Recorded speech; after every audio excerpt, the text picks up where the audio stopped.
Dumating na sa Amerika si Pangulong Noynoy Aquino para sa 3 araw na official working visit doon. Nakatakda ring makipagpulong ang Pangulo kay US President Barack Obama at iba pang opisyal ng US government.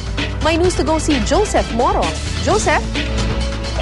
Kara, bukas ay nakaschedule na makipagpulong si Pangulong Aquino kay US President Barack Obama at ayon kay Communications Secretary Vicky Carandang ay hindi maiiwasan na pag-usapan ng dalawang leader ang issue sa Scarborough Shoal sa West Philippine Sea. Pero sabi ni Carandang ay hindi layo ng pulong ni Aquino at Obama na palalain ang tensyon sa pagitan ng China at Pilipinas.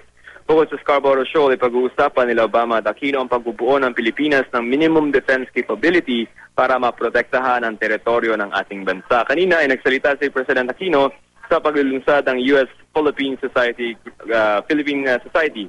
Grupo ito ng mga nagtataguyod ng interes ng Pilipinas at Amerika.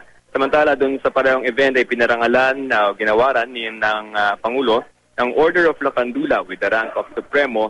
Itong si US Senator Richard Lugar, miyembro ng Senate Committee on Foreign Relations. Ito ay bilang pagkilala sa tulong ni Senator Lugar sa pagtataguyod ng interes ng Pilipinas sa kanilang Senado. At bukas din ay bago meet with President Obama ay magkakaroon muna ng luncheon itong si President Aquino kay US Secretary of State Hillary Clinton. Maraming salamat, Joseph Moro.